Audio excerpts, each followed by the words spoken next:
Hello everyone and welcome to our YouTube webinar. Sorry, Eh? ulitin ko. Ano ba to? Session?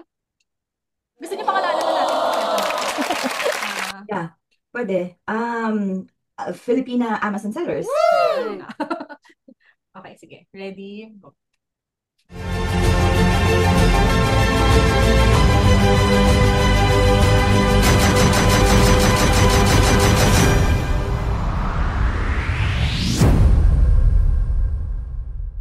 Hello everyone, welcome to our new episode for our special playlist for Amazon sellers entitled How to Start an Amazon Business in 2026. So, welcome everyone. I would like to introduce myself. My name is Coach Lish Aquino and together with me is our coach. Sige, pakilala niyo sarili niyo, Coach Ava. Hi everyone.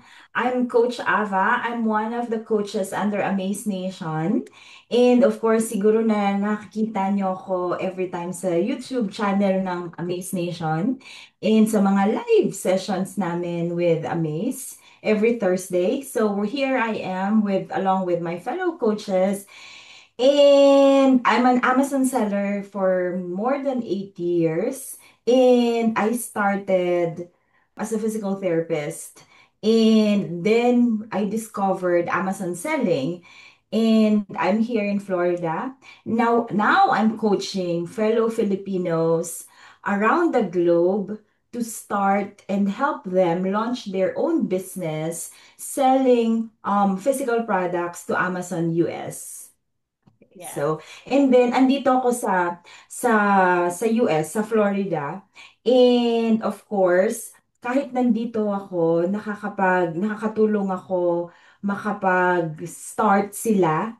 Especially doon talaga sa mga, mga interested na they wanna have their own side hustle, selling online and start earning dollars in the US. So, that's how I started. I'm an Amazon seller for a lot of years, and now I'm full-time coaching fellow Filipinos, teaching the same techniques, teaching the same strategies on how I started. So there you go. So Thank you, Coach Ava. Now, together with us, Coach Jam. Yan. Hello. Yes, I'm Coach Jam. So I'm also an Amazon seller. And with Amaze Nation, I'm handling private label selling. So that's the business model that I do. So it's private label selling. So ano nga ba yung private label selling? So I'm here in the Philippines. So I'm not in the US. So just like most of you, yun, nandito ako sa Philippines, but I'm able to run my business on Amazon, sa Amazon USA, while I am here. So I do everything just in front of my computer. So yun. So that's how private label selling is. So siguro when you tune in with us ng madalas, yan, malalaman nyo din at matututunan nyo kung paano ginagawa namin na pagsisell sa Amazon. Yes, ayan. So, alam niyo marami kasi nagtatanong talaga. Kaya namin create itong special session namin dahil marami nagtatanong, how to start selling on Amazon? Ang dami pa rin nalilito kahit na tapos na yung pandemic, ang dami ng videos, and ang dami na din, well, we also have ChatGPT and different AIs to teach us on how to sell on Amazon. But I think it's different coming from perspective ng someone na nakagawa talaga or naka-experience nun, di ba? So, yan yung tuturo namin sa inyo. Kaya stay until the end of this video because malay nyo, at the end of this video, magkaroon kayo ng confidence na, kaya nila, di kaya ko rin. So, ayan. Ngayon, yeah. pag-isitin natin, someone brand new, halimbawa, wala talaga akong idea. Paano ba yun? What does selling on Amazon really mean? Especially in this, naku, malapit ng mag-burr seasons. Actually, burr na nga no? 2025 and especially in 2026. Paano ba yun? Paano magbenta sa Amazon? Sige, Coach Ava, paano nga ba? Oo nga, yan. Okay, so that's one of the most commonly asked questions sa amin, sa group chats and sa live sessions. kung paano nga ba, kasi minsan very overwhelming yung information and they don't realize that Amazon really needs a lot or inviting a lot of third-party resellers in their platform regardless of where you live or where you are globally. 'Di ba? So that becomes our opportunity. We can become a reseller for Amazon US. So regardless, so unang-una, of course, we have to really understand kung ano yung magiging requirements. At saka, we have to know as well kung ano yung mga different business models ni Amazon so we can decide kung ano ba talaga yung para sa akin, para fit for my budget, fit for my time, fit para sa oras ko, and then side hustle lang siya, 'di ba?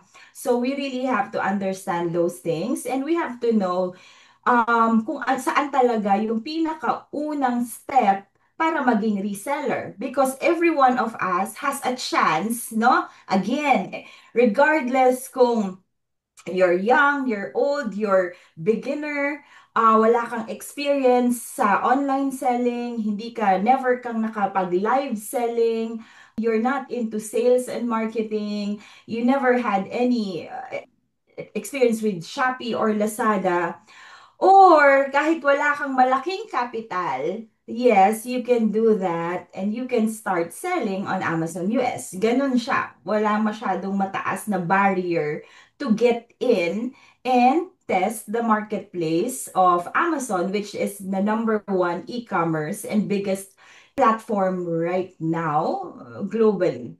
So, una siguro, yung mga requirements, yun ang una natin na gawin, no? Na parang i-explain sa kanila saan sila mag-uumpisa unang-una.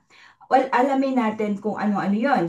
So, surprisingly, very, very basic yung requirements. 'Di ba? As an Amazon seller, very basic. Siyempre, sasabihin at hahanapin ni Amazon, kailangan kong ma-validate yung identification mo. So, kailangan ko ng proof of ID na driver's license and or passport. Yun lang, 'di ba? Lahat naman, I'm sure, merong ganon. Okay? Pero yan yung two of the major identification. And sunod is kailangan meron kang debit card or credit card para sa payout. Tapos credit card naman para, of course, dyan charge kung ano yung expenses ni Amazon, which is i-charge ka nila for the professional fee, $39.99. So, pero merong individual or free account which I can recommend. Coach Jam, ikaw ba sa mga students mo, nire-recommend mo rin ba yung individual or free account? And then later on, pag nakapag-decide na sila, they can upgrade to professional, or you wanna just go straight to professional account and have them, of course, subscribe to Amazon na $39 per month?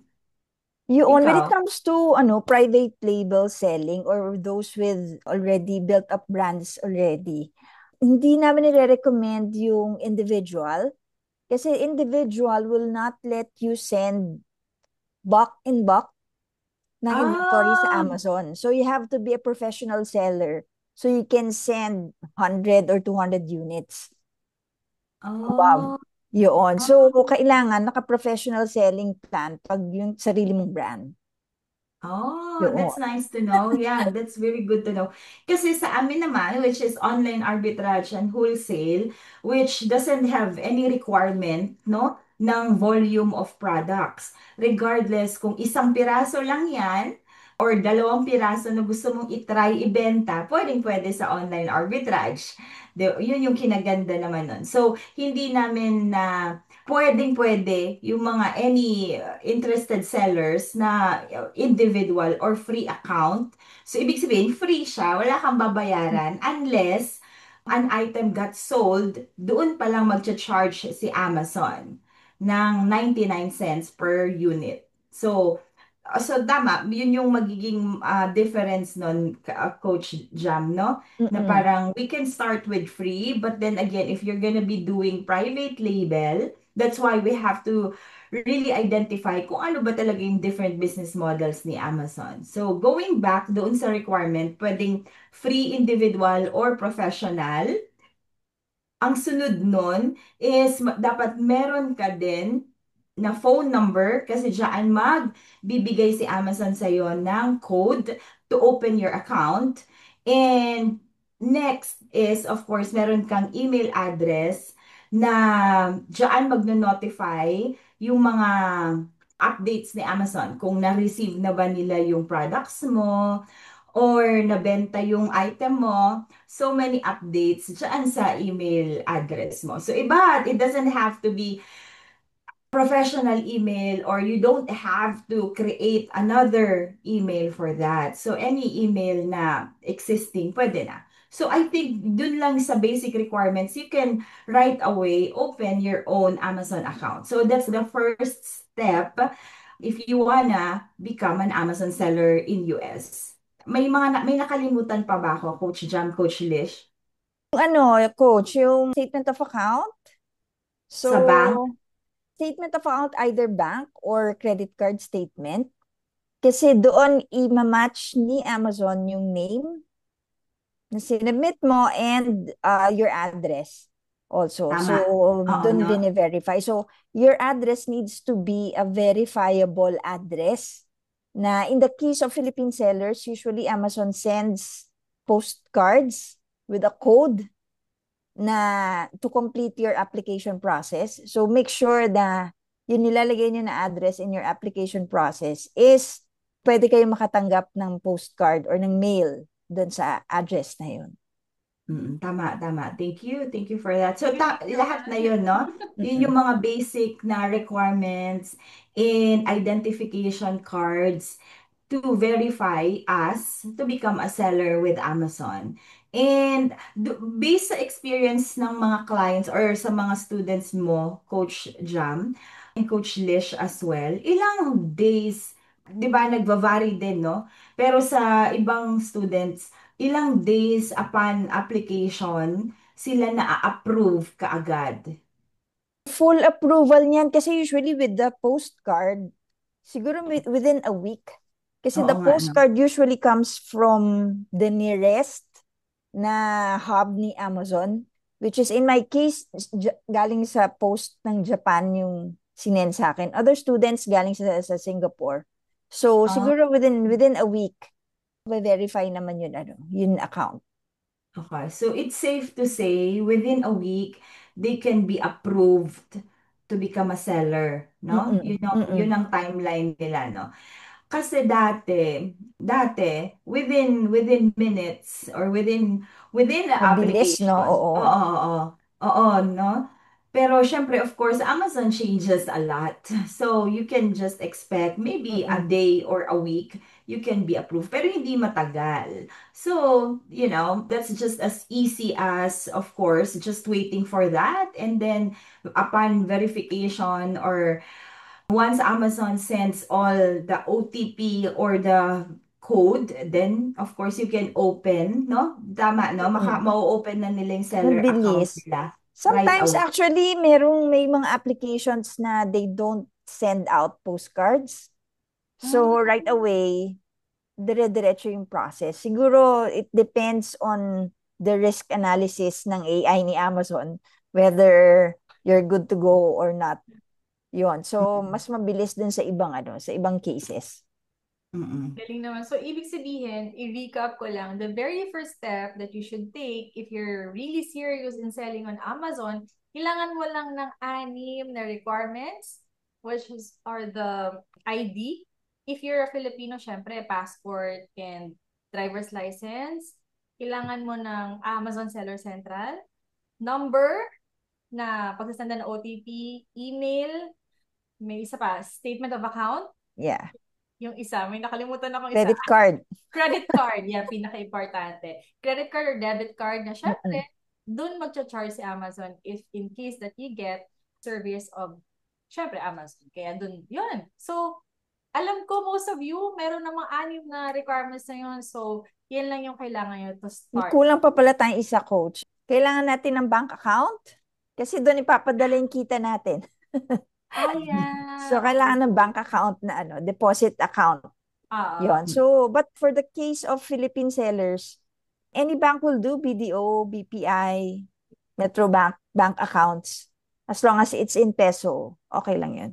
Mm, okay, that's good. So yun, 7 minor requirements that most of you have. Kaya yan yung first step for you to start selling on Amazon. And ayan, syempre, ang susunod naman na tanong. Okay, andito na tayo. Magsisimula na tayo ng mag-business, no?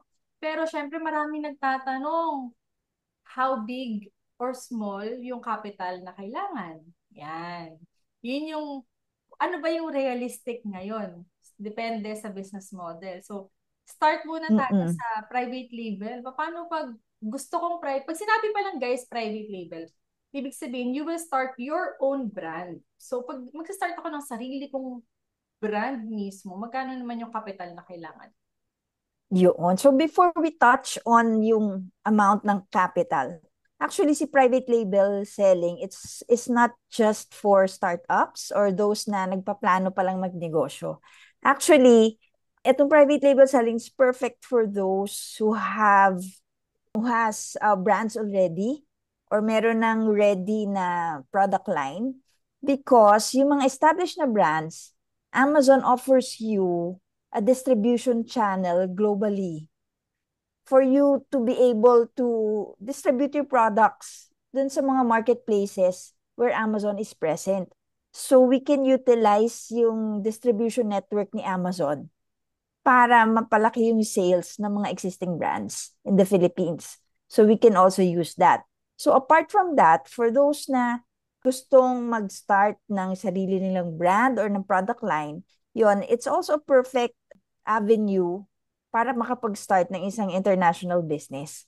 Yan. So, when it comes to capitalization, so yung mga may existing businesses na, siguro you can allot capital pa, additional capital para mag-extend ng reach ng ng brands nyo. So, siguro may ample capitalization na for those established brands.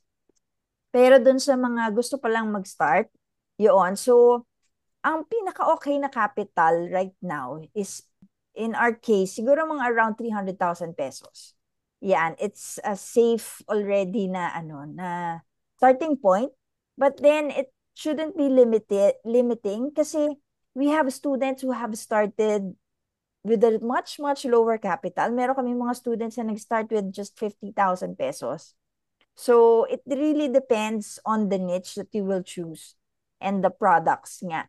Yun. So, meron mga nagsastart din ng 100K, meron 200, pero of course, syempre, pag mas malaki yung capital, mas malaki yung leeway natin and yung natin, yung cash flow natin mas hindi tight when we start doing the business on Amazon.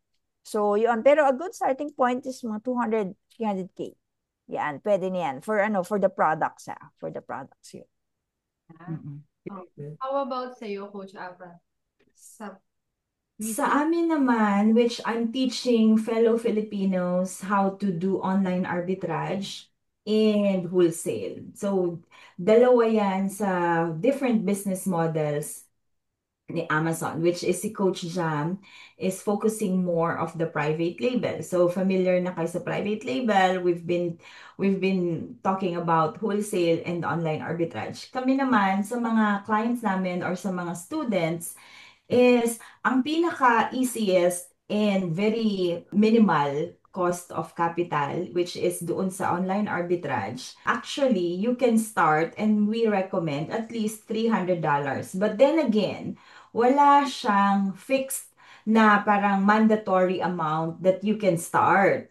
Tama? Para hindi sinasabi ni Amazon na, oh, before you can become our seller, you have to send in 100 units or 50 units or amount of 1,000. Walang mandated na amount. So that's a very good way of starting with just how much you have for to invest in your business. So again, 'di ba sabi ko kahit isang pirasong product, yan yung kinagandahan ng online arbitrage. But as coaches, we would suggest na you can start with $300 with different products na din. And then you can roll yung amount ng capital na yon eventually, kung 'di ba? So but then that's for online arbitrage. Sa wholesale naman is medyo mataas na din yung amount to start with because we're gonna be buying our products to sell from our suppliers or manufacturers or kung sino yung gumagawa ng product na yon locally or sino yung nagdi-distribute nun, authorized distributor, kukuha tayo doon ng products for us to get our wholesale price. 'Di ba? Mas mataas yung magiging expected profit because diretso tayo or directly tayo doon sa mismong supplier. So, meron na silang nire-require na MOQ.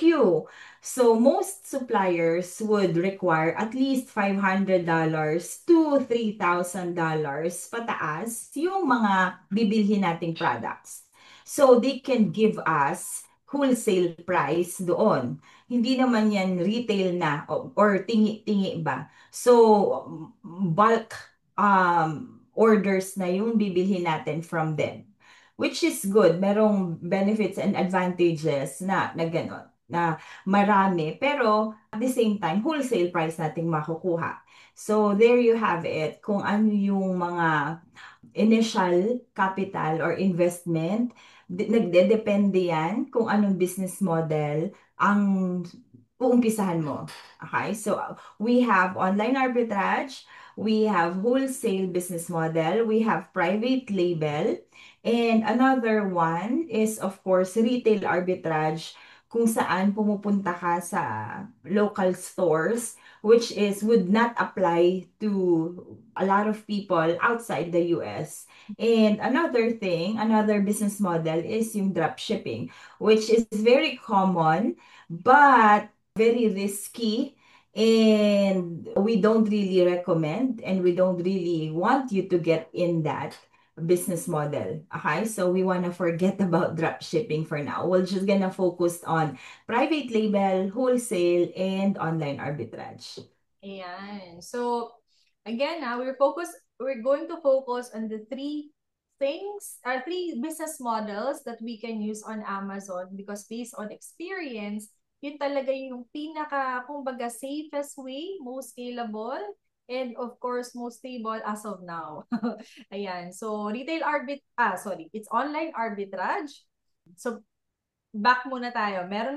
Halimbawa, magkakaroon na kayo nung 7 requirements natin and magkakaroon kayo ng capital which is retail arbitrage, mas mababa yung capital. Online arbitrage, mas mababa yung capital. Wholesale, mas mataas ng konti. Private label, mas talagang kailangan 300,000.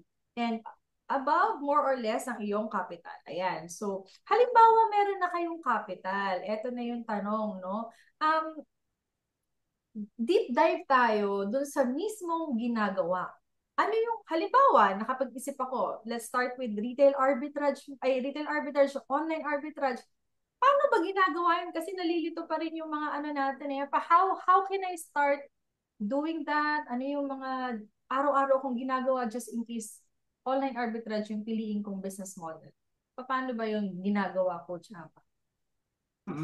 So, for online arbitrage, the name itself, no? Online, purely online lang siya. Maghahanap tayo ng mga products. Arbitrage is the method of buying and selling, no? Yun ang term ni Amazon, but it exists since we started buying and selling for our businesses.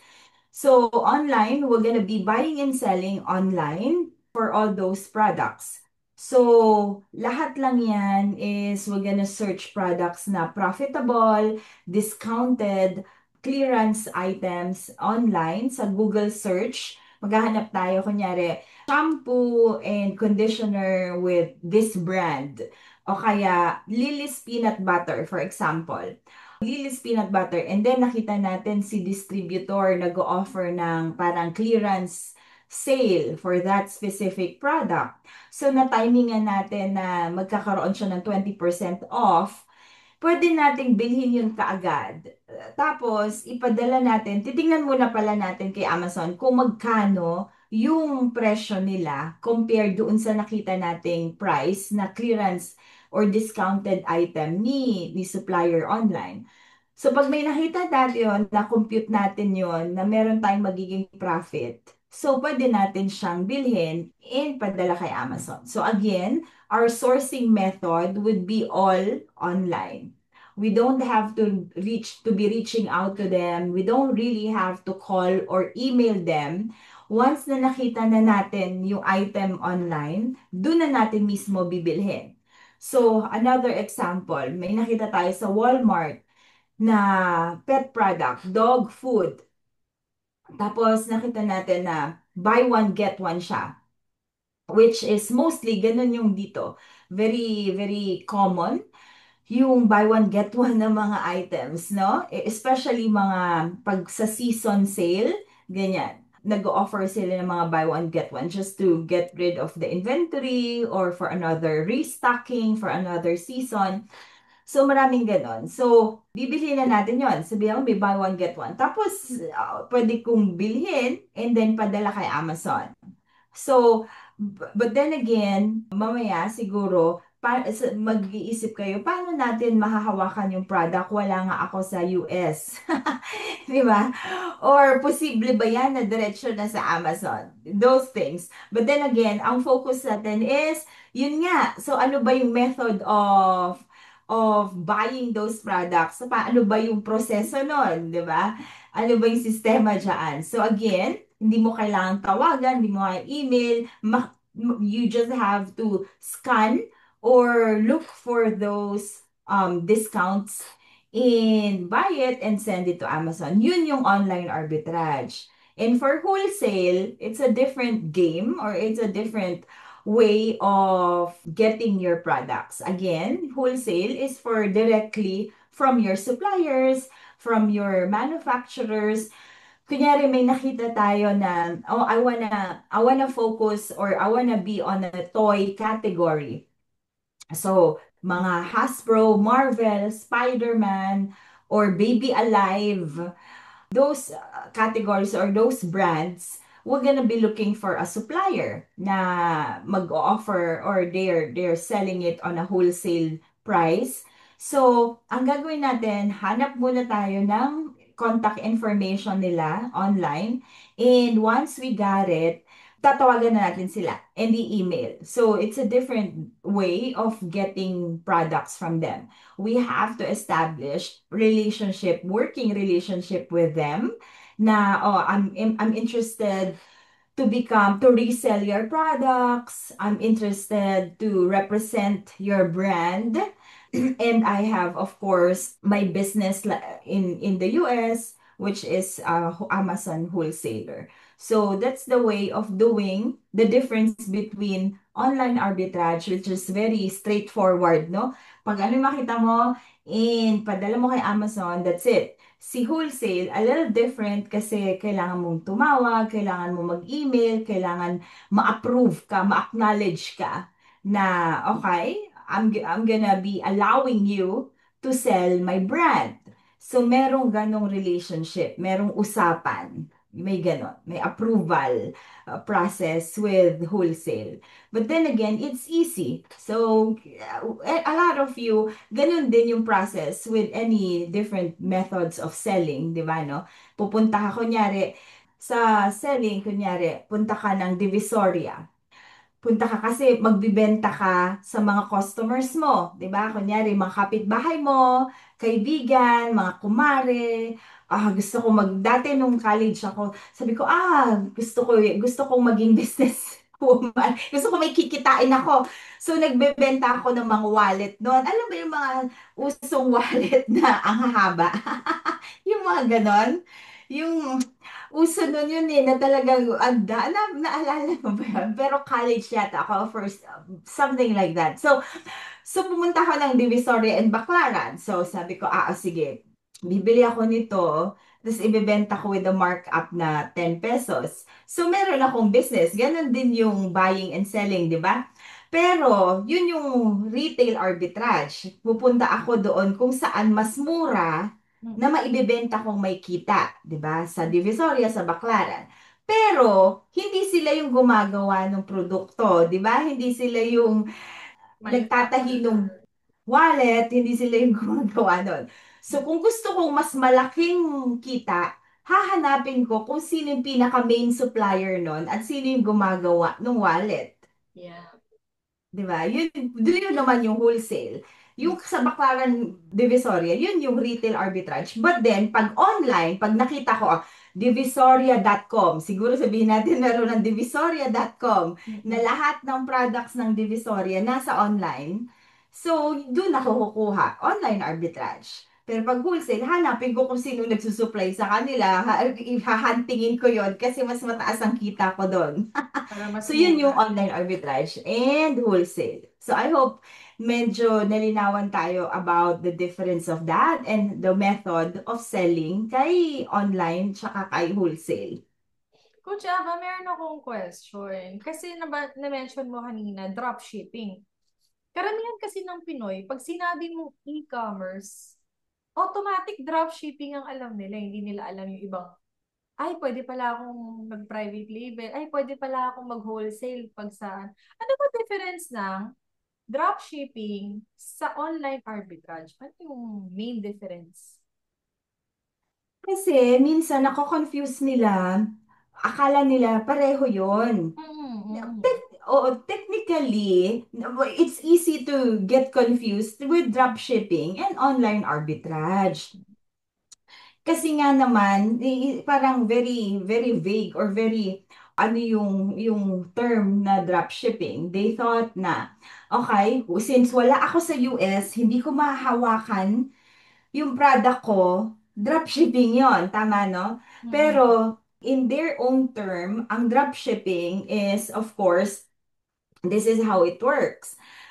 May store account ako, 'di ba? Kunyari sa Shopify or sa Amazon or sa Walmart account or sa eBay, any online store, ililist ko, kunyari gusto kong magbenta ng cellphone case or cellphone holder. Okay? Wala ako, hindi ko nakikita yung product. Tapos, ililist ko siya. Kunyari, I wanna list 10 items of cellphone holder.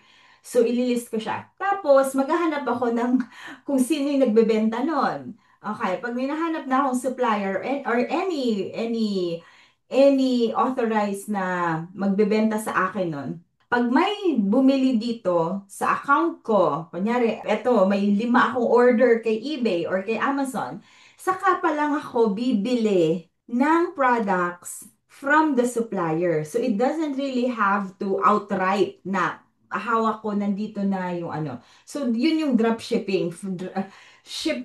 Drop shipping. So, bibilin ko lang yon pag may nabenta na.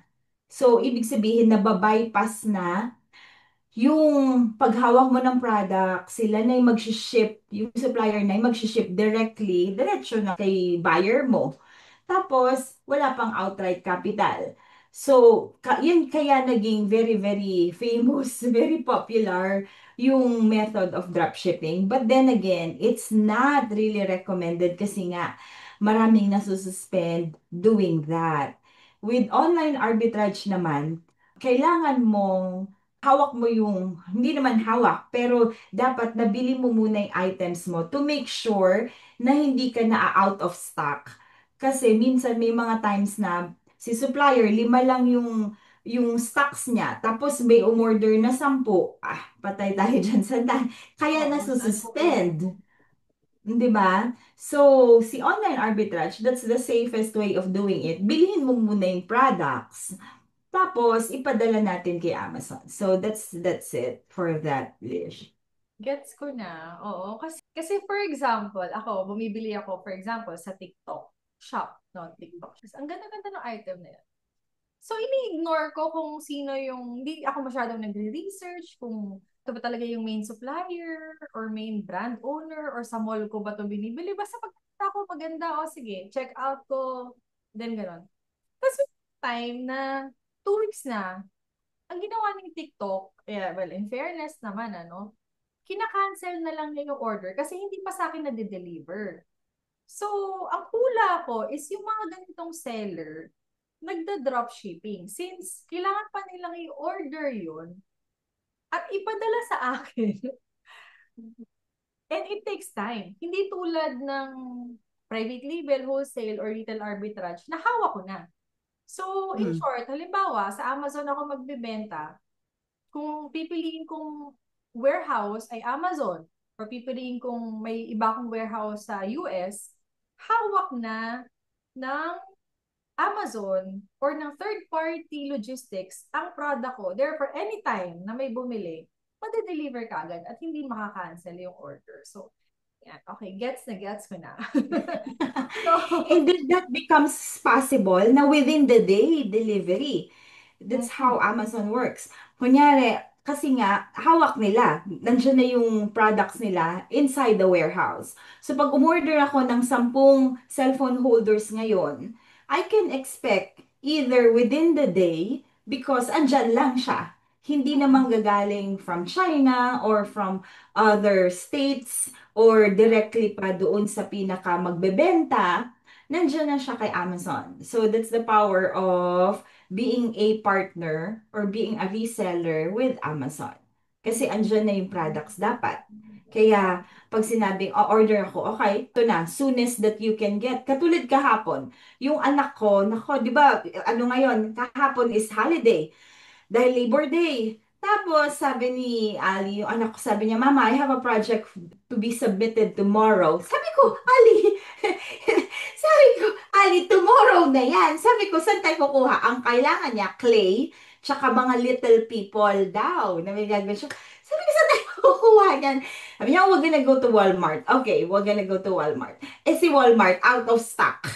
Wala daw mga little people doon na mga ano, statue na gano'n. Sabi niya, Mama, try Amazon. Okay, I'm gonna check. I checked Amazon. Sabi ko, nako, sana meron. Kasi bukas na niya, ngayong araw niya na kailangan. Tapos, ayun, meron si Amazon. So, sabi niya, ang delivery time, in-order ko yun ng alas 2, alas 3 ng hapon. Ang delivery time is 4 a.m. to 8 a.m. Aalis siya ng school. Ang time ng school niya 7:30. Aalis na siya ng 7. Sabi ko, "Oh gosh." Sabi ko, patay tayo dyan. Ang ine-expect ni Ali, sabi niya, Mama, just drop it off when it comes.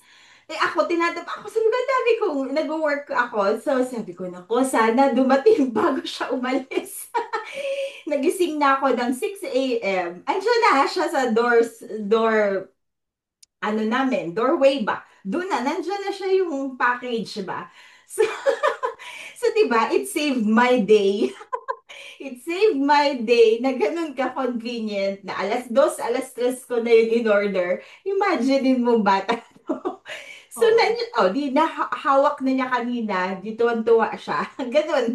So, at least, kung paano kung yung item na, pero, ano yun ha, galing China, yung mga maliliit na tao, galing China yon. Kasi nga, of course, mga mura lang naman yon, and then very generic. Wala siyang brand, very generic. So, pero kung sino man ang nagbenta nun, she has to buy it from China or wherever and has to store it inside Amazon's warehouses for us to become very, very accessible or convenient doon sa amin ng mga buyers. So, Hmm. mas magandang method of doing business yon kay Amazon. Ah, Okay. good. Sige. O, di ba? Amazon saves the day.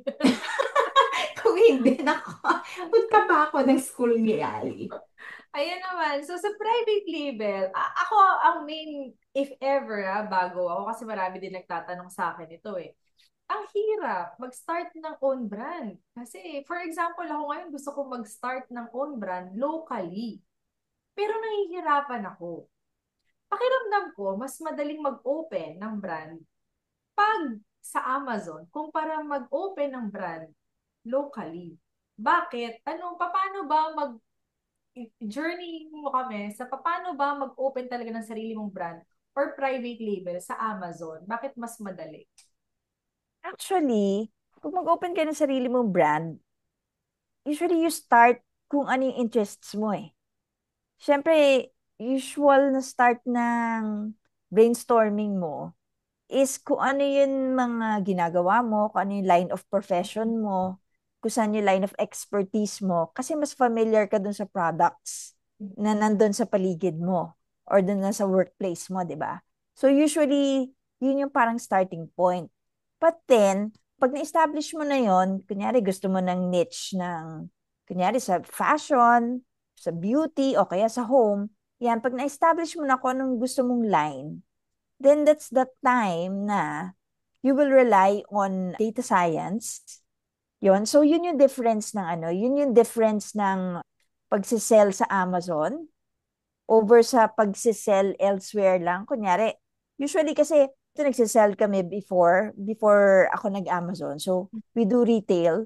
So, usually, yung mga negosyante dito sa atin, kunyari, punta ka ng China, punta ka ng ibang country, punta ka ng 168, pupunta ka doon, maghahanap ka nung mga things na gusto mo ibenta. Kung ano yung nagagandahan ka, yun yung ibebenta mo.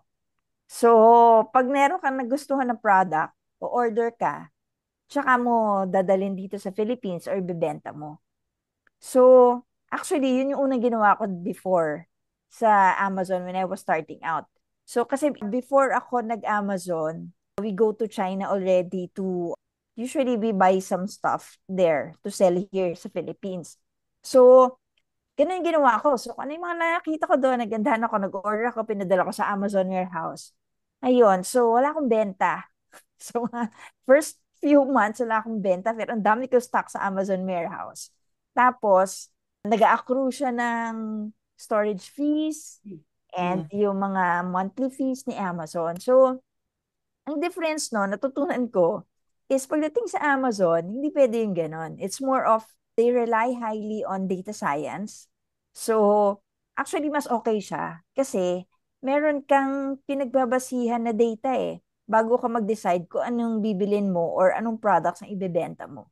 So, that's how we do or we choose kung ano yung mga products ang binibenta sa Amazon. So, we rely on softwares and a lot of analysis kung paano natin mapipik kung ano, kunyari napili ko sa fashion or sa beauty, alin ba dito yung may malakas na demand, pero yung demand na yon kailangan match din do sa capital ko. Kasi pag sobrang lakas naman ng demand, tapos ang mga kalaban mo, sobrang mga big time sellers na or well-seasoned sellers na, hindi mo rin sila kayang pantayan. So, doon ako lalaban sa league na halos medyo kamatch ko yung mga kalaban ko. So, doon pumapasok yung data science na ginagamit namin sa Amazon when we are choosing products to sell.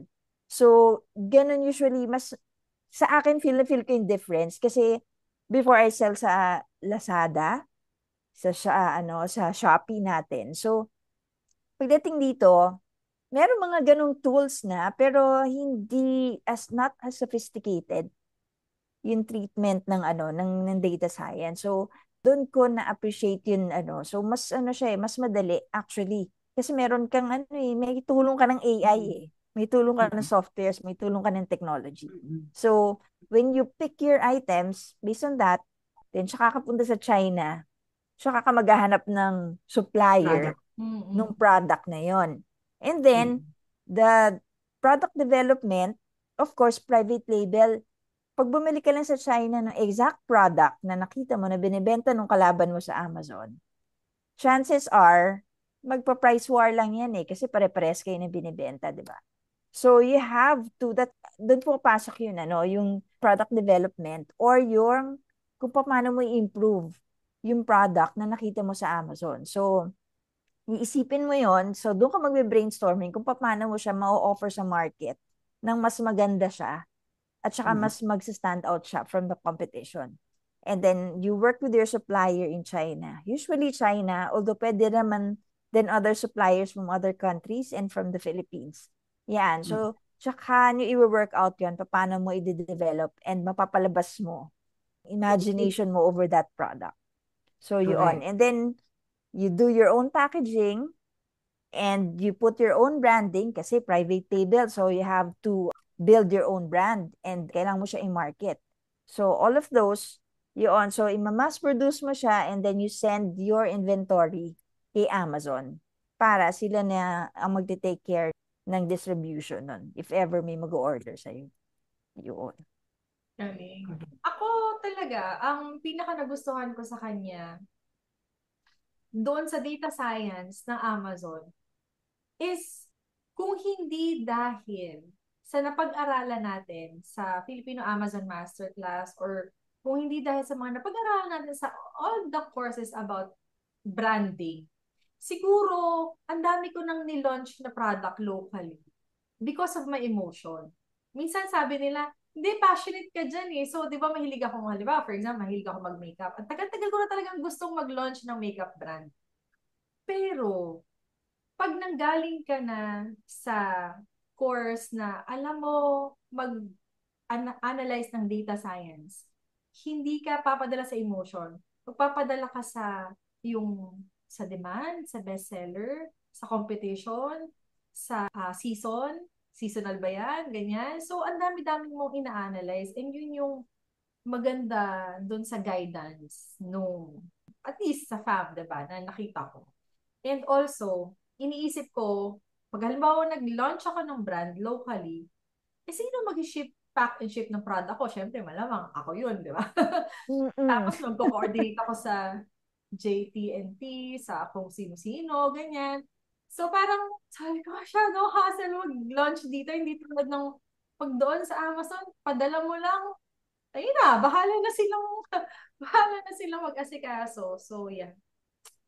Thank you, Yun. Amazon. Pag doon, kumbaga parang ang role ni business owner pagdating sa Amazon is more, mas magko-concentrate ka sa strategy and marketing of your brand and your product. So the rest na yung pagpipick, pack, and ship and all that, pagsagot sa customers, si Amazon na yun. Yeah. So mas nakaka-concentrate ka sa product development, yun, tsaka sa marketing. Okay. So, halimbawa, nakapili na ng, syempre, may requirements na yung mga viewers natin, napag-isipan na nila kung gaano kalaking capital ang kailangan nila, nakapili na sila ng model, no? Ay, ito naman yung tanong, kasi minsan, depende yan sa skill, eh.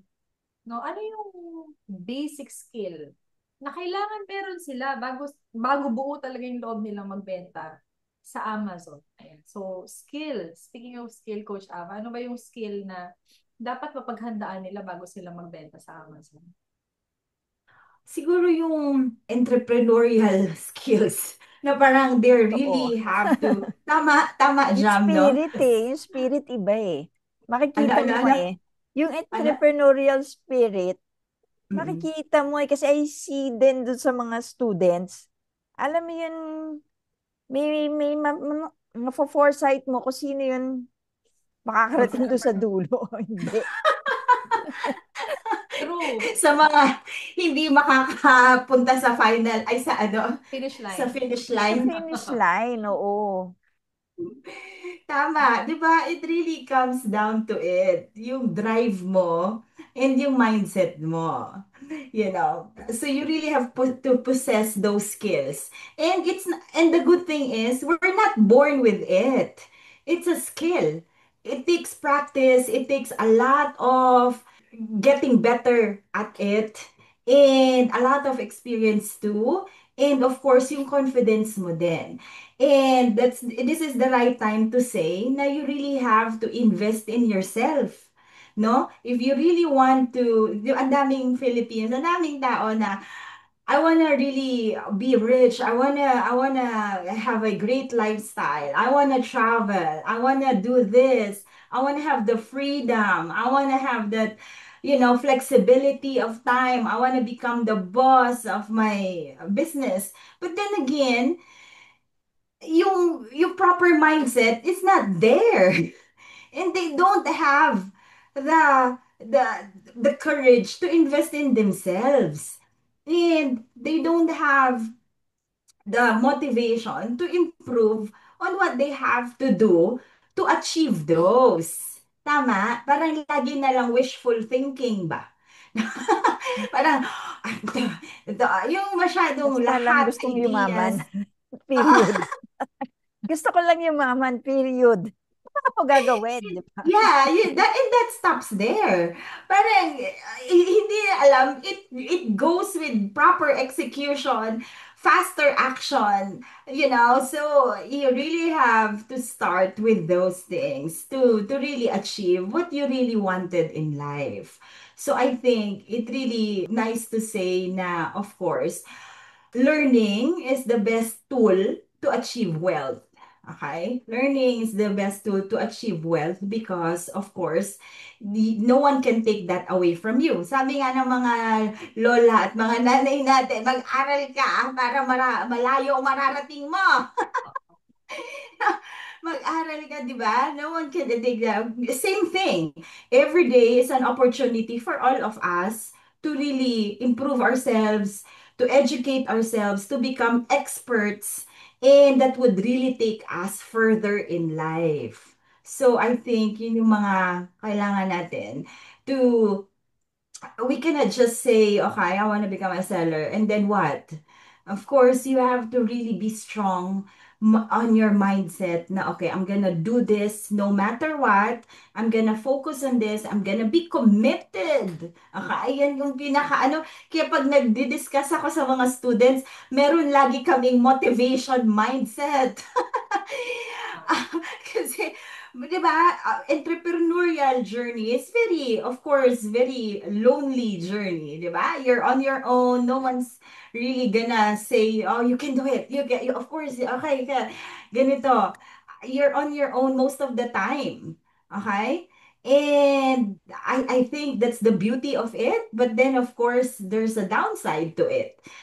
Parang ikaw yon. And diyan nadidistinguish na yung mga nagsasucceed at saka nadidiscourage, 'di ba? Sabi nga nila, ano daw yung kinag-ibahan ng nag-succeed sa mga hindi nag-try. Yun yung mga hindi talaga, never they have all those ideas but never tried. Ano yung kinaiba ng, kunyari, kaming dalawa, pareho kami ng training, pareho kami ng ideas, pareho kami ng education, pareho kaming may capital, meron kaming opportunity. Okay? Ano yung kinaibahan naming dalawa? Pareho kami. The same equal playing field. Sinasabi nila na pareho kami. Ano yung naging advantage ko to it, sabi nga nila, is because you execute faster. Yeah, you execute faster and you fail faster.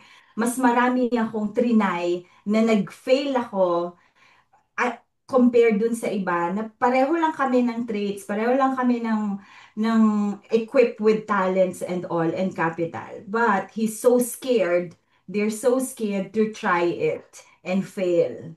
'Di ba? So sabi nga, 'di ba? Parang ako mas marami lang akong mistakes and failures but then I get up and move on and keep going. So yun. So yun lang siguro. It begins with your proper mindset and of course your education and your courage to learn more and invest to yourself. Invest in yourself. Yun lang lagi ang dapat. So yun. Yes, agree. Ikaw, Coach Jam, ano ba yung mga skills na ma-advise mo dapat i-prepare nila before selling on Amazon? Yung willingness to learn. Kasi Agree. selling on Amazon, especially private label, medyo medyo steep yung learning curve. So, kailangan patience and commitment. Kasi with my observation sa mga students, those who have enrolled, usually, nandun yung nila talaga, nandun yung eagerness nila sa start. Kaya lang it wanes as you go through the course.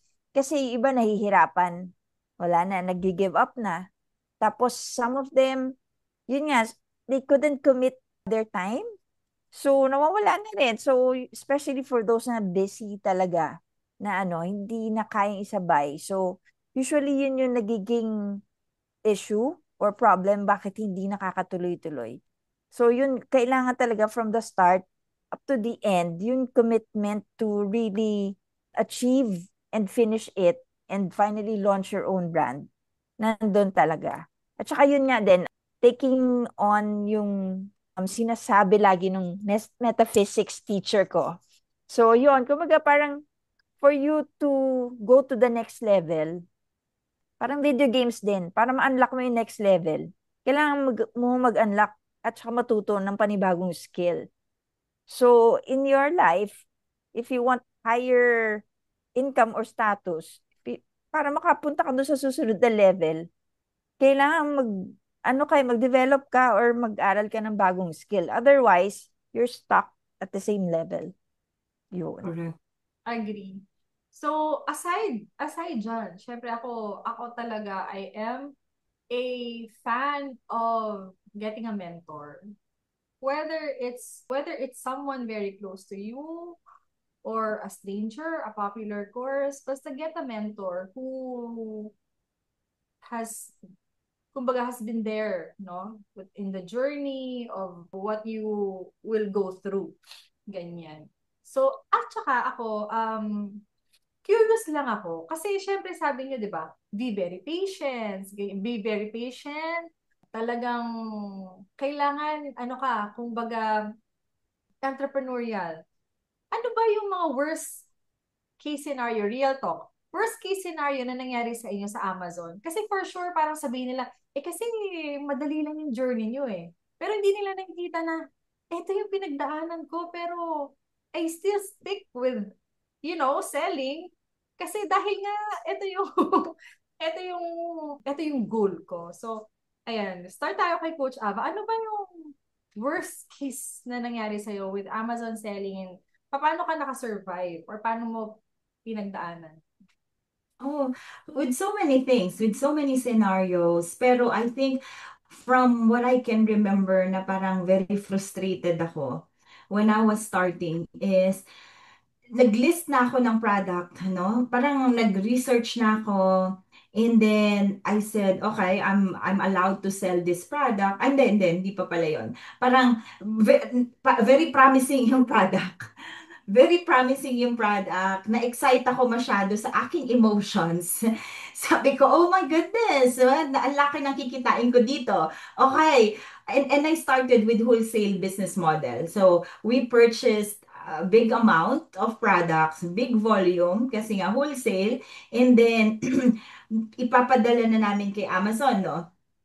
So, dumating na sa bahay, tapos piniprep na namin, nilalagyan namin, piniprepare na namin for shipping to Amazon.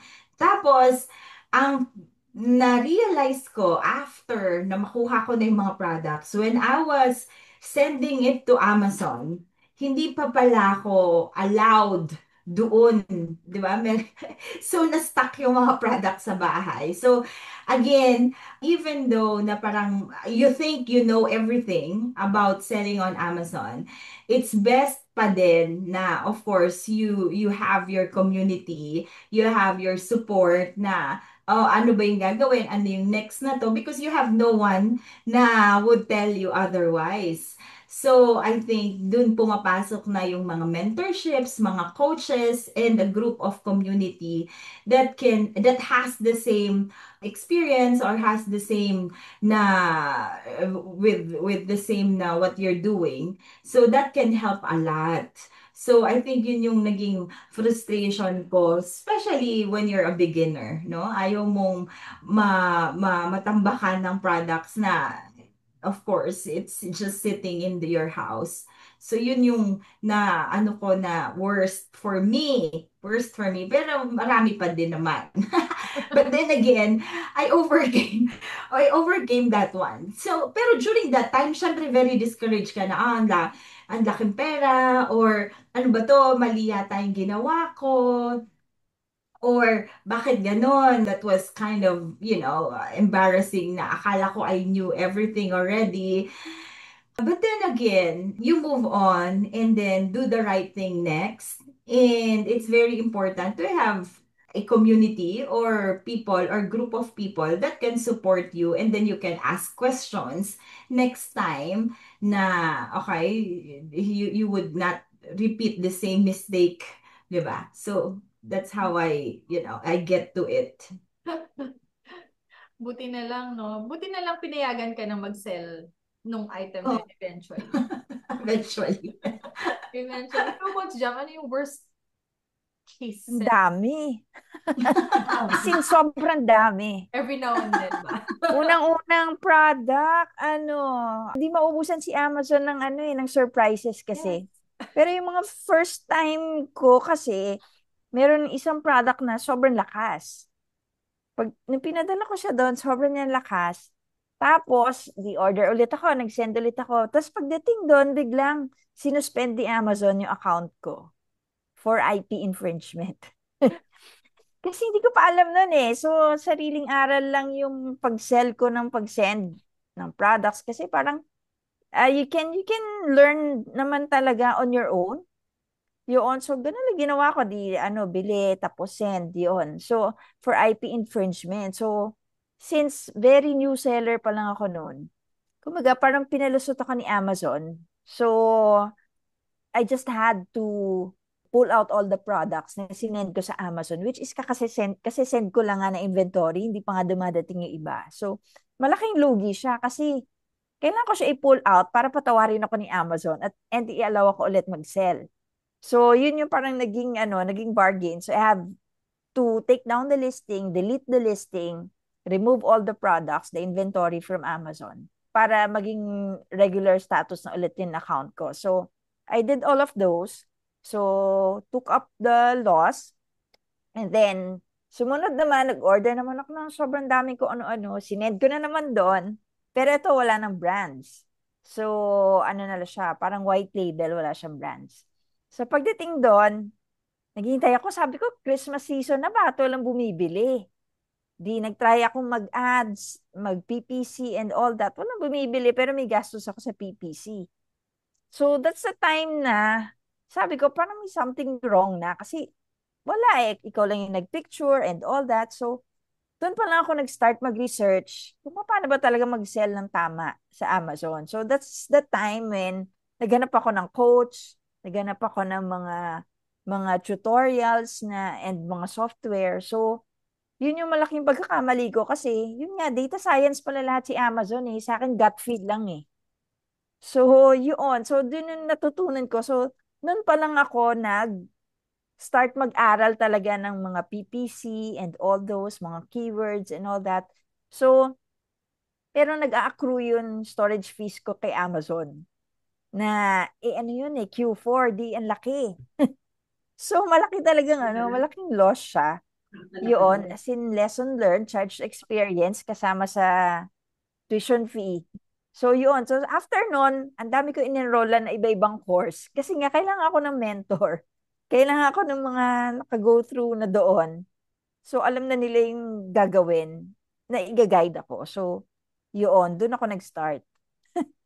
Di ba? Mga expensive learning Yeah. experiences natin. Expensive learning experiences. But then again, of course, those are common, di ba? Parang you can never really have a fail-proof experience in any business. You can, ma-encounter at ma-encounter mo. And then the good thing is, we learn from it. Mm-mm. Diba? Mm-mm. So, yun yung mga tinuturo namin ngayon kasi napaso kami. So, learn Oo. from experience talaga. Yes. I think yung mga nanonood naman ngayon knows already what I've went through, ano?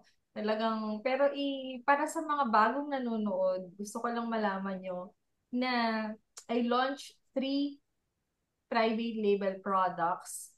Actually, more than 10 private label products, no? But if you know the 80-20 rule, 20% lang talaga doon ang magiging okay and another 80% would just be trial. Alam mo yun. But again, the 20% will talaga nga namang give you more than more than enough, no, for your goal. Ayan. So, and pareho kami, bumili rin ako ng course that time. Tapos, nag-fail pa rin ako. Dahil, una, hindi ko siya inaral mabuti, hindi ko sinunod, kasi feeling ko, pwede naman to eh. Kayo lang yan eh. Hindi naman yung totoo, ganyan. Pero siguro, ang pinaka nag-stick sa akin is yung mga kasabayan ko sa course, $100,000 na yung kinikita. Ako, hindi pa rin ako makabenta. So, siguro, para sa akin, kung wala yung mga kasabayan ko sa course, yung community and yung mga classmate ko, iisipin ko rin na mali talaga yung ginagawa ko kasi unang launch, bagsak. Pangalawang launch, bagsak. Kung gusto ko hindi dahil sa kanila na first launch pala, dalawa sila eh, na naka 100,000 ka agad eh, na nandito sa Pilipinas ha. Yung isa nasa Cebu, isa nasa Manila. Sabi ko, kung kaya nila, di kaya ko din. So launch ako ng launch. Hanggang sa third product, tsaka palang naging okay yung brand ko. Kaya sabi ko, talaga, we learn from our mistakes. Ayan. So guys, eto na tayo. Ngayon, halimbawa, they have the skill, they have the right mindset, they have everything that they want na. So, ang tanong natin, una is, kailangan ba nila ng LLC? Kailangan ba nila ng SEC-registered business? Kailangan ba nila ng DTI? Yan. Coach John, kailangan ba nila ng DTI dito sa Pilipinas? Sa simplest way of starting, actually hindi nila kailangan. You just need your name, your identity, you just need your name and your address. Yun lang yung kailangan nyo to start. So hindi naman siya kailangan, pero kung yung merong mga existing na TTI or SEC, you can use that for your registration. Pero for LLC, definitely not. Hindi naman sinasabi ni Amazon na kailangan meron kang company sa States para makapagbenta ka sa Amazon USA. So, hindi kailangan yon. So, pero you can also register later on if you would want. Yun. Pero to start selling on Amazon, you just need your name and your address. Yun lang. Okay. So, hindi siya kailangan ng registration. Hindi naman. Kung hindi wala ka sa Pilipinas, like, for example, you're also a Filipino living in other countries or US, kailangan ba ng LLC dyan? Or US bank? Hindi din. Kahit ano lang, name mo lang. So, you can start as an individual seller, pero professional yung selling account mo sa Amazon. Okay lang yung ganun. Got it. How about the tools? I'm sure magkaiba yung online arbitrage sa private label. Ano ba yung mga tools ng, sige, Coach Jam tayo. Ano ba yung mga tools na ginagamit for private label Amazon selling? So, personally, ang ginagamit ko is Data Dive and Helium 10. So, usually dun sa mga tutorials natin within our course, usually we use Helium naman. So, yun yung pinaka-common. So, but there are a lot of softwares available in the market which are similar naman in functionalities. Yun, depende lang kung saan ka mas comfortable na gamitin. So, usually yun lang yung ginagamit. I see. Coach Ava, mga tools ba na for online arbitrage or wholesale? Amin, Kipa. Kipa naman yung software tool for that. Kasi yung Kipa, merong magbibigay siya ng history of sales, history of prices para ma-compare namin na okay, tataas to or bababa, may fluctuality of prices para ma-prevent din namin na baka mag-tank yung price, Kipa yung nagbibigay ng data. And meron din na function si Kipa na mag-automate na mag-product research for you. Yun yung kinagandahan nun. Product research for you. So, ilalagay mo lang yung criteria na, okay, ayaw ko ang gusto ko is $3 pataas na profit. Gusto ko 5 sellers lang. Gusto ko $20 yung product na ibibigay mo lang sa akin pataas yung price. Ayaw ko ng andyan si Amazon na seller din. Or ayaw ko ng oversized or heavy item. Gusto ko regular size. So those are your common criteria. And then within minutes, Kipa would give you those products that you can just buy and sell to Amazon. So yun lang yung kailangan namin. We don't need the same thing with private labels sa Data Dive and Helium 10. Kami, okay na kami sa Kipa. And then the rest are free tools. Katulad ng FBA calculator, katulad ng DS Quick View, ano pa ba? Maraming mga other tools na libre lang naman. But other than that, that's it. We can we can get away with product research and product sourcing with just Kipa. from learning, and of course, lahat tayo, syempre, nagsisimula sa product research and all. How much time ba yung kailangan nilang i-allot? Per day ba yan? Per week? If you're still starting on Amazon selling. Sige, Coach Ava, for example, for online arbitrage or wholesale, gaano set aside ng time? Sige, ako nung sabihin ko na yung experience ko, personal experience, I was a physical therapist back then. So, meron akong full-time job, 9 to 5. So, ang ginagawa ko, 3 hours dinededicate ko for product research. 3 hours. So, syempre may trabaho, tapos sa gabi ko gagawin yon mga 8, 9, 10, 11, ganon. 3 to 4 hours, dun lang ako nagpa-product research. But then again, I was consistent every single day. Hindi yun ay pumapalya, regardless kung ano man yon. Kailangan kong gawin yon every day. So, yun yung naging pattern or naging habit ko for doing my business on the side while I have my full-time job. So, 3 to 4 hours each day would be more than enough to manage your business, yung side hustle mo. Hmm. Okay. How about sa private label naman? Ilang oras? Per week or per day ba yan na kailangan nilang i-set aside realistically? For product research, you have to put in more time. Kasi usually, medyo ito yung mas mahirap na part kasi data analysis siya. So usually, yun nga, you have to be consistent like mga 2 to 3 hours a day until you find your product. Kasi pag ginawa mong, kunyari once a week, yung mga pinag-aralan mo tsaka inanalyze mo this week, tas next week ka ulit gagawa, nakalimutan mo na siya lahat. So, kaya kailangan you have to put in the time at least for the product research. So, mga realistically, mga 3 to 4 weeks usually bago makahanap ng product. Pag hindi ka familiar doon sa e-commerce and Amazon selling. Pero when you are already familiar, like you have watched a lot of videos online and all that, siguro mga 2 to 3 weeks, nakakakuha na ng product. Then after that, actually, yung first ano lang naman ang mahirap doon eh. Yung pag-order mo, pag-improve mo ng product mo, paggawa mo ng listing mo and all that. Pero once na pinadala mo na kay Amazon yun, wala ka nang gagawin kundi ang gagawin mo na lang advertising and product development. So advertising, so you do your own pay-per-click na paano mo siya i-manage. So yun na lang yung gagawin mo. So it would take up around hindi mo naman yan gagawin ng mga 3 hours a day eh. So mga 2 hours, 1 to 2 hours or less pa nga. Yun. And yun, pag nagde-develop ka ng sarili ng panibagong product line, of course, you have to put in more time again. So parang ano lang din, copy-paste the entire method until lumaki yung product line. Ganon. Yeah. Actually, ang Amazon talaga yung pinaka-namimiss ko na negosyo. And up until today, wala talaga akong nakitang negosyo nakapantay ng kasing laki ng kita at kasing liit ng oras. I'm not saying this because mayroon binibenta or what. Ano talaga? Yun talaga yun eh. Pag na-establish mo na, it takes little time but more income. So, yeah. Ganun talaga siya. So, if ever someone is hesitating, no, na, syempre, we're all afraid to lose money. Yan.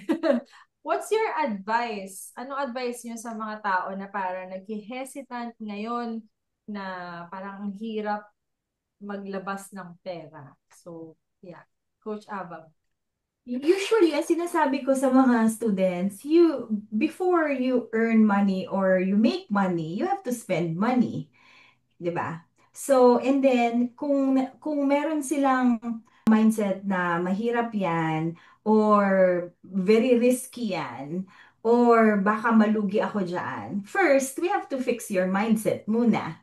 We have to fix your mindset. It should not be like that. Ilagay natin sa abundance mindset.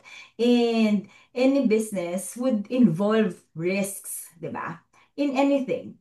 We can never be in our comfort zone. We can never be on a safe zone if you want to succeed if you want to earn more money, you have to be very uncomfortable with those things. And you have to be comfortable with the discomfort, 'di ba? So that's where you grow, and that's where you're gonna be very successful if you're gonna be get in that zone, 'di ba? So with that, negativity or scarcity should never be in any mind of a business owner or any entrepreneur.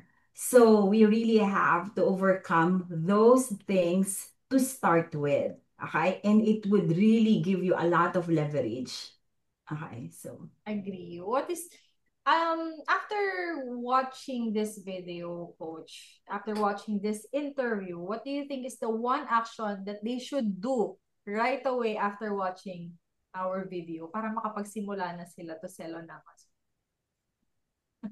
okay, after watching this video, you really have to start gathering your ano ba, na ano yung proper execution. Okay? And then you have to decide if this is really for you. And of course, you can never know if you don't try. So for us, we really wanna have you a chance or an opportunity to have a business of your own. So there's no barrier, and then at the same time, there's gonna be risk, but less risks involved, especially if you have a group of community, a group of mentors that would guide you, that would coach you, that would teach you the right ways. So I think, do your own research and then explore the things that you have to do. And of course, get some support. Okay. Yan, ayan. Coach Jam, ikaw naman. Pag halimbawang, lagi ko itong narinig, syempre sa private label eh. Parang ayoko, ang hirap namang mag-invest ng pera kasi mas malaki syempre yung mawawala sa kanila, no? Ano yun? Anong advice mo sa mga ayaw mawalan ng, ayaw i-risk ang capital or hesitant pa na mag-amal? Alam mo, ang lagi kong napipicture out na eksena, sa napipicture out ko na eksena, lalo na sa mga students natin sa FAM, yung tipong nandun kami sa cliff, tapos Ayaw magba-bungee jumping sila, tapos kumakapit sila doon sa ano ayaw nila, tapos kailangan ko sila itulak. Yan ang lagi na-imagine ko na eksena. So, siguro to make it short and sweet, yung one of my favorite quotes, ano siya ano lang siya, kumbaga parang success comes to those who dare and try, and not to those who are afraid of the consequences. Yun lang. Yes, well said, Correct. coach. So ano yung dapat nilang gawin right after watching this video? What's the one action that they should do? Yun, kumbaga parang decide whether kung ano ba talaga kung anong gusto niyo mangyari sa buhay niyo.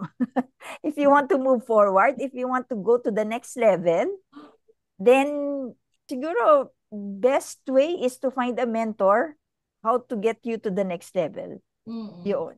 So yun lang siya. Yeah. Actually, kanina may napanood din ako na nag-remind sa akin. Sabi niya, kung gusto mong may gawin talaga at yan talaga yung gusto mong gawin, either you do it 101%, 110%, or don't do it at all. So if you want to do Amazon selling, make sure that you invest in everything. Invest in skills, invest in time, invest in learning, invest in a mentor, invest in not only studying, but really getting that right product, from the very start. So, yeah. Ayan, don't hesitate. Don't hesitate. So, siguro, bago mag-end ng ating interview, and thank you again, Coach Jam and Coach Ava, for this two-part. Feeling ko two parts to kasi medyo matagal yung interview natin. But, final words, and also, siguro, bago yung final word natin, para ma-inspire sila, magkano yung biggest na lang, no? Biggest na lang, biggest income nyo per month na natanggap sa Amazon. Sa mga manonood po nito, hindi ko sinasabing monthly to, Sinasabing monthly, ano lang, realistically, 1 month earning, the best one, that you experience selling on Amazon. Magsimula tayo kay Coach Ava. Ano ang Sige, in dollars, during the pandemic,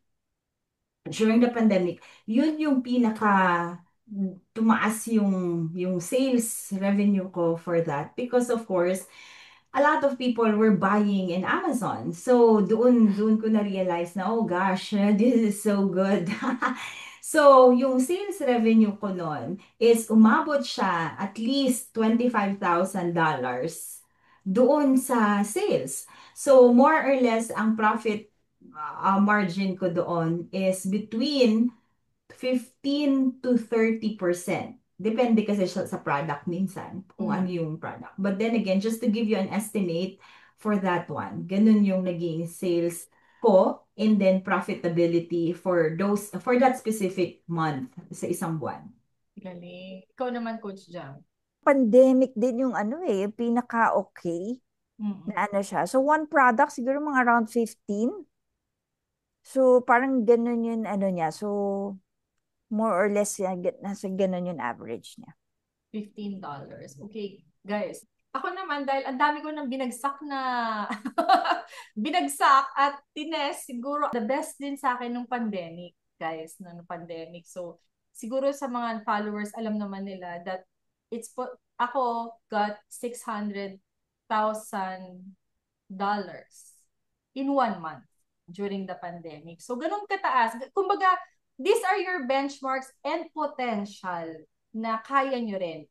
Hindi ko sinasabing hanggang dun lang, 'di ba? Kaya niyong lagpasan pa 'yon because minsan naman iba naman yung effort niyo sa effort namin and iba naman yung kumbaga what you're willing to invest or capitalize dun sa inyong business. O yan. So, guys, final words. Why 2026 is the best time to start selling on Amazon and ngayon pa lang fourth quarter of 2025 dapat maghanda na sila. Why? Coach Ava. Okay, so of course, it's always gonna be the biggest opportunity for all e-commerce then because e-commerce is steadily growing and a lot of consumers are more into convenience. And us, on the other hand, we just have to be on the lookout for all the products and the opportunities of e-commerce. 'Di ba? Even if nag-evolve siya, we just have to stay creative, to be very creative doon how it evolves and we go for it, 'di ba? We always have to be excited for all the chances na nandiyan tayo na they are offering us kumbaga the biggest opportunity or the biggest platform there is globally. So we are always gonna be looking forward to it. And at the same time, being an entrepreneur, we have to think of so many ways how to take advantage or leverage our skills on that. So every year, we have to look forward to that opportunity, to that biggest breakthrough of our journey as business owners. Correct. How about you, Coach Jam? Yun. So, for those mga may hesitations pa on plunging, yun, into online selling. So, parang, yun yung common questions kasi, kumbaga parang, okay pa ba mag-sell sa Amazon? Online selling is here to stay. Can you still imagine our future world without online selling, buying and selling? Hindi, di ba? Kumbaga, this will be how we will be doing our everyday shopping or ano na siya yun yung future ng world So, it's here to stay. So, whether the economic climate is medyo mahirap or hindi, nandiyan at nandiyan yung online selling. So, we just have to look for the right opportunities, the right products to sell, and the right market to get into, para makapag-start tayo ng online selling natin. Yes.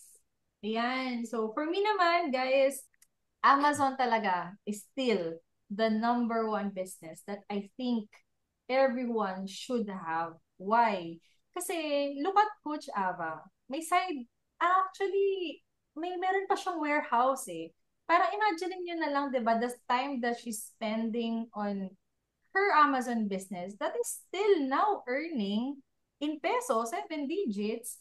It's with for 2 hours, 'di ba? Parang saan ka makakahanap ng ganong negosyo? And also, Coach Jam, may maliliit pa yung anak, tapos meron pa siyang other businesses. Sabi nga niya, 'di ba? I know Coach Jam is also selling into traditional business and still doing her Amazon on the side with also 6 to 7 digits a month. So it's not, kung baga, for me, it's a no-brainer.